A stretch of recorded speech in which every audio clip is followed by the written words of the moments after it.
อ้พ่อใหญ่สอนผู้เดียววะนี่นี่พ่อใหญ่สอนเฮ็ดผู้เดียวนี่วะพ่อใหญ่สอนนี่พ่อใหญ่วันโอ้กำลังโต๊ะประทานซ่าโอ้ลูกหลานใส่เบิร์ดแล้วเฮ็ดทุกความสามารถด้วยนี่พ่อใหญ่นานี่พ่อใหญ่นาสารวัตรข้าลูกหลานเฮ็ดว่าโต๊ะประทานซ่าจะน้อยแต่เขามาซื้อก้อน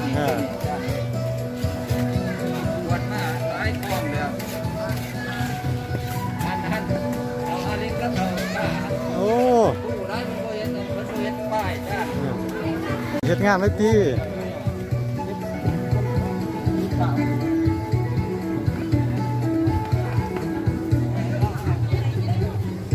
เฮ็ดงานไหมจ้า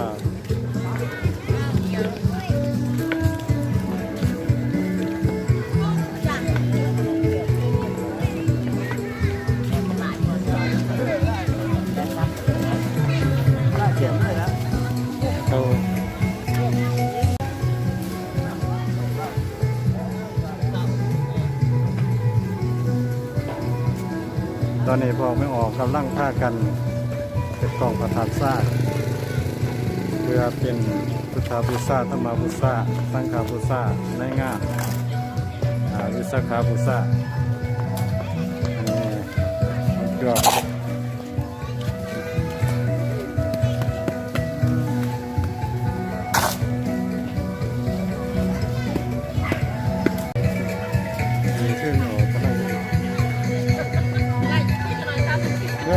เอาสุดความสามารถเอาสุดความสามารถ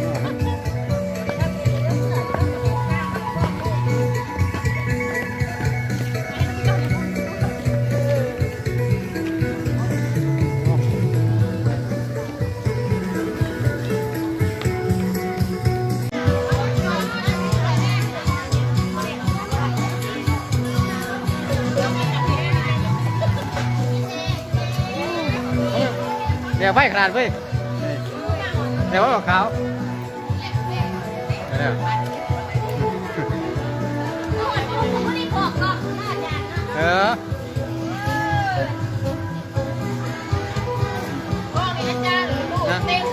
ลูกเต้นมีเนาะ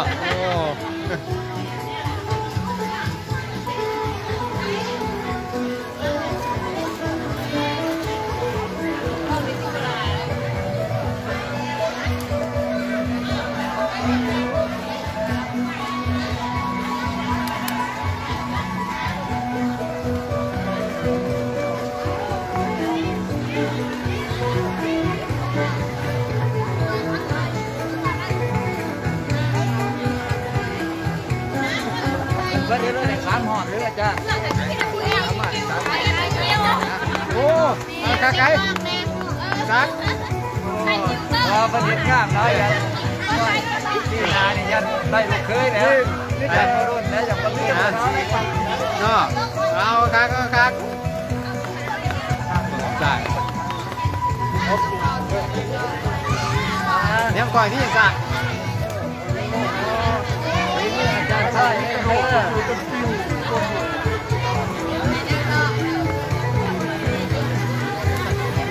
สีมือสังกะรี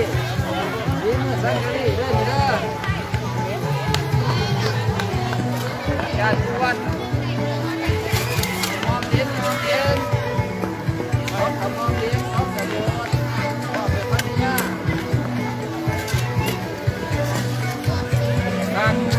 มูเด้อ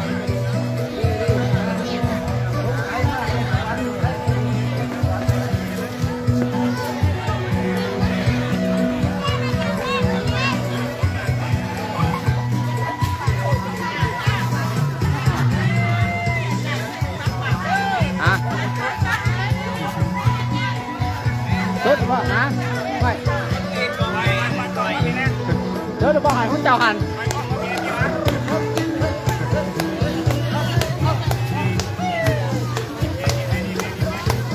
โอ้ย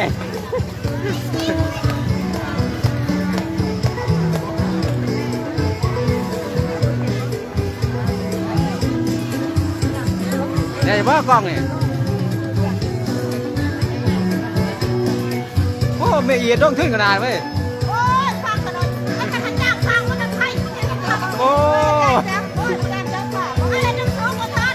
ข้างมันต้องกระทันมันจ้างข้างมันจะไทย ของไม่ใหญ่อีกของไม่ใหญ่อีกคนดังเด้อนี่เด้อไม่ใหญ่อีกโอ้ยบ้านโน่นหอ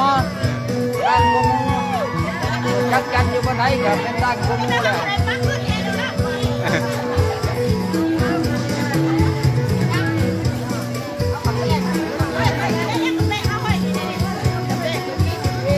เรื่องการบวชพระธาตุทรายเนาะสำหรับบาทของเราเนาะการที่มีการ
อ้าว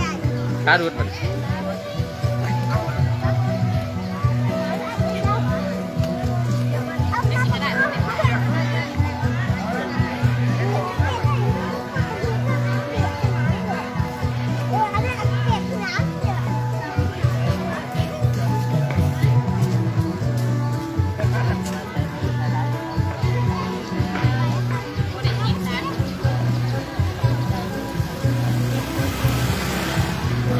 คนโต๊ะมาเนี่ย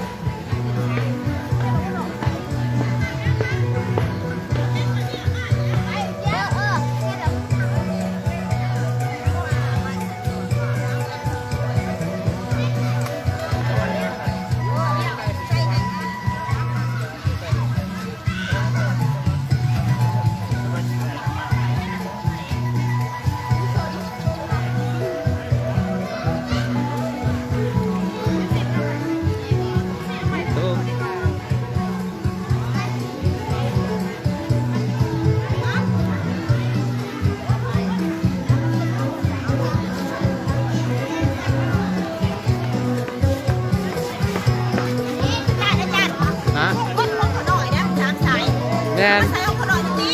เอ้าใส่ข้าวหมาก่อนนะ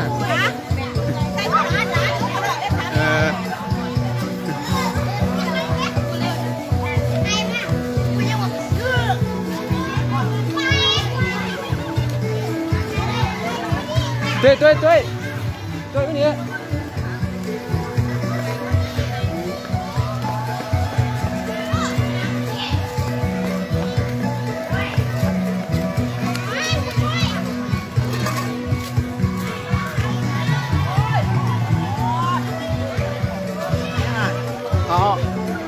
เอาเงินตัวนี้ไปใส่คนนี้เอาสองอันไปใส่คน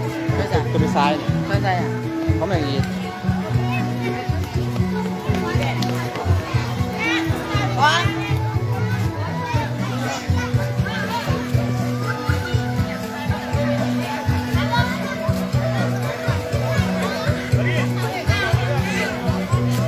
ตัก เอาจานยุ่งหน่อย อ๋อเอาใส่ตักอ๋อใส่พุ่นตุ้ยกล้องนั่น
เดี๋ยวว่า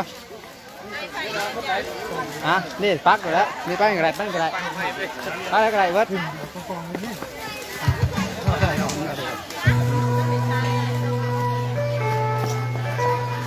ปักอยู่แล้ว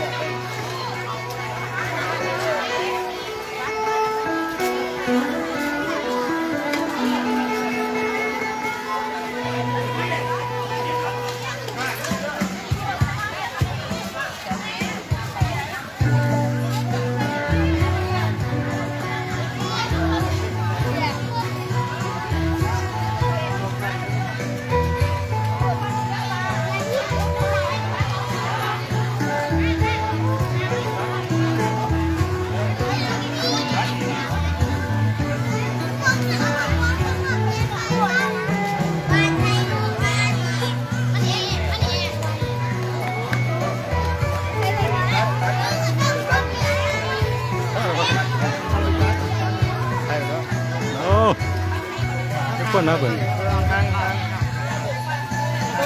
ฟ้องไม่ออกเพราะเล่ากำลังคึกคืนการเฉลิมฉลองบุญวิสาขบูชา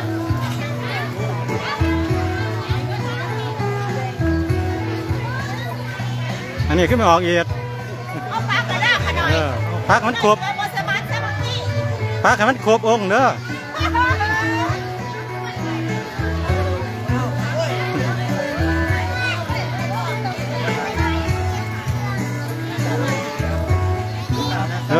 จะติดเป็นขอบล้มจะง่ามเป็นแถวมันจะง่าม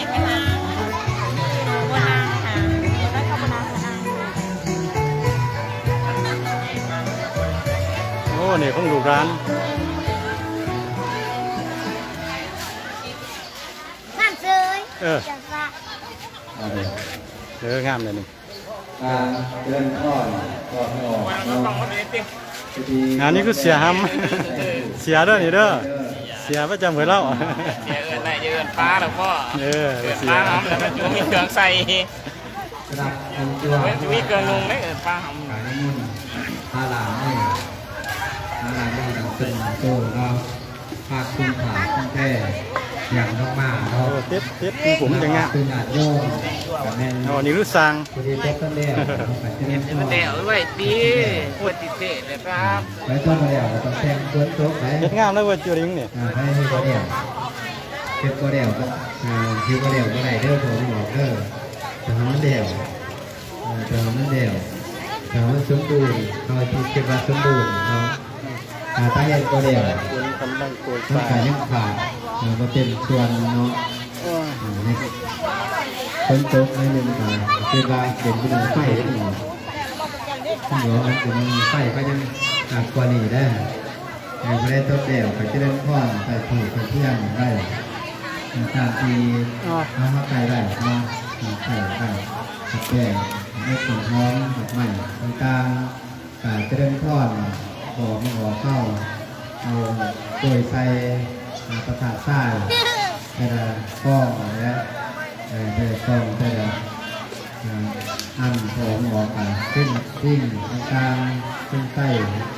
จะได้ก้อนนิดไตเท่าทีห่อนิดแต่ละก้องแล้วนี่จะเป็นก้องซ้ำห้องนี่กับนี่ไปเราให้ภาษาใต้แต่ละก้องของห่อนั้นตอนนี้ที่ว่าที่ว่าจะได้มาไล่แต่ว่ากาเพื่อให้เขาไม่เดี่ยวรถจอนแดดรถแต่ทางต่อคือวิธีถ้าโดยศาสนานอกของออกครูบาอาจารย์ประจอมนี่นิมนต์เด้อคุณผ่าคุณแก่คุณผ่าคุณแก่เรื่องมากขอขอคุณโจ๊กนักแต่จะได้ทอดบ้านเขาไม่หลังไม่เนาะ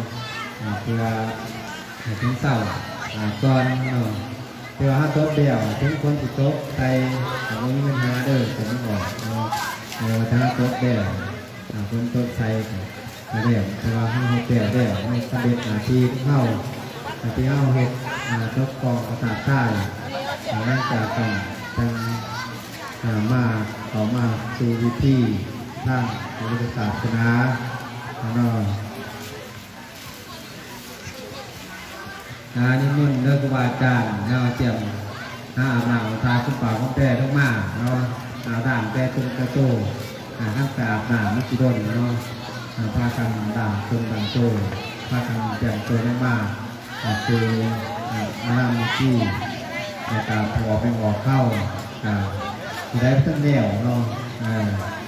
ผ้าการเห็ดทั้งเดี่ยวผ้าเห็ดทั้งเดี่ยวตามเป็นออกรถอะไรมาบางแต่จะเล่นก้อนหอไม่ออกผ้ากันขันเอาตุ๊กกองน้อยอะไรบริวารมาเป็นบริวารออกภาษาใต้ต่างๆนะออกภาษาใต้ต่างๆผ้ากันตั้งโต๊ะเอาเพราะว่ามีหลายกองอยู่นอกภาษาใต้นี่หลายกองมีช่างในการในอ่านคือจะผ่าเป็นผ้านะครับที่เป็น